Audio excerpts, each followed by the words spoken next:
Welcome to another episode of Editor's Desk. And in this episode, we're going to break down what's happening on the American right, like MAGA, right? America first, what's going on? On this show, we give you a sense of what's happening behind the headlines. And today we're moving across the Atlantic, all right? We're diving into what's happening on the American right, the landscape that includes Tucker Carlson, that includes Candace Owens, that includes Ben Shapiro, and the broader sort of America First MAGA movement. I recently had a conversation with Rabbi Pasak, who's often called a MAGA rabbi, to get his perspective on all of this.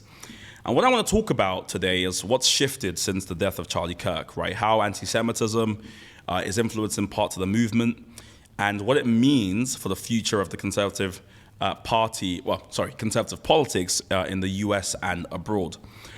Now, most of us, if not all of us, know about Charlie Kirk and his death and the fallout thereafter. We saw all sorts of hell breaking loose where people are trying to basically work out what is Charlie Kirk's legacy, like what's happening. But for those who don't know, Charlie Kirk on September the 10th, 2025, was fatally shot whilst he was speaking at a university event in Utah.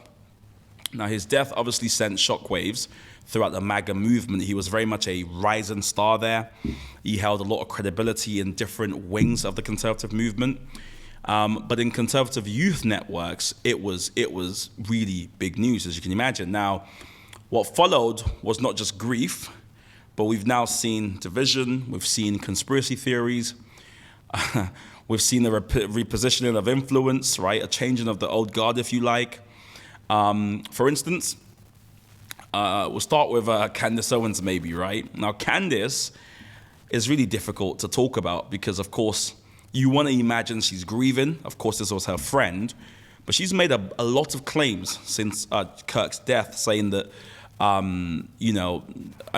if I'm honest, a lot of it is conspiratorial. But, of course, the impact has caused a lot of rifts, right? Because the moment or that Charlie Kirk death created this vacuum, and the question people are asking is who's leading the youth wing of the movement, right? And so far, Candace Owens has said a lot of different things, asking questions about the death, to what degree people close to Charlie were part of his death or knowing what's going on.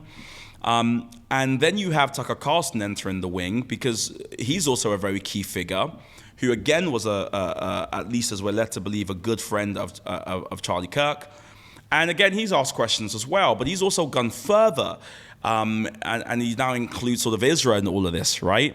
He's now touting, if you like, this new narrative of patriots versus the elites, and he's accused, Jewish groups essentially of controlling the U.S. government, and actually that Charlie was about to switch on them. Now, in turn, these Jewish groups have accused Tucker of using anti-Semitic tropes in his remarks. Equally, Candace Owens is repositioning herself. She's calling out Daily Wire, her former organization. She's talking about, again, the Israeli lobby and Israel and their sort of impact on the U.S. government.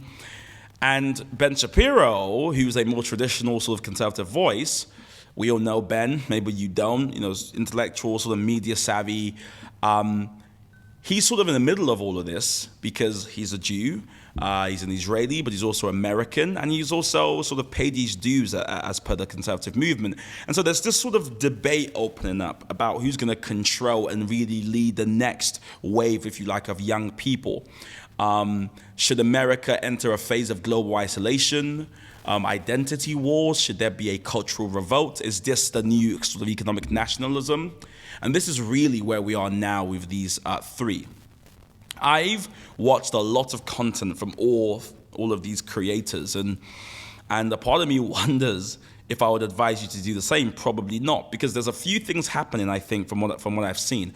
One is there's a personal element to all of this. It appears that at some stage, Ben Shapiro, Tucker Carlson, Candace Owens, Charlie Kirk were all friends, right?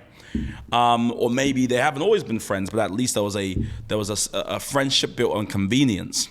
And as it stands now, Charlie Kirk, who appears to have been the binding agent that kept this very sort of, if we're honest, probably splintered group together to start with, is no longer here.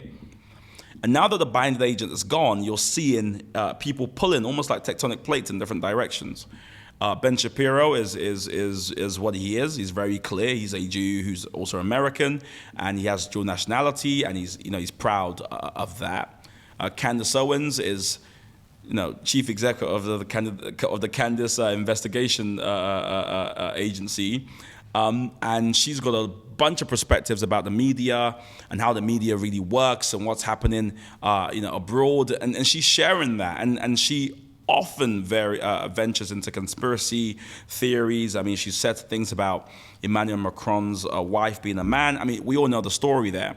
And then you have Tucker, who I think is really animated about the Israeli government's impact in the US, right? And how they shouldn't have the level of influence they have. These are all very valid takes, of course. But I think for me, what I wanted to highlight in this story is how everyone can see that Donald Trump is not going to run for a new term. And so it's kind of open season on who's going to take over, who's going to lead the Republican or the conservative right in America. It might be one of those three. Let me know who you think it will be in the comment section. We're going to be watching this story. It is fast moving and developing. But again, let us know what you think about these three figures, and I'll see you in the next video.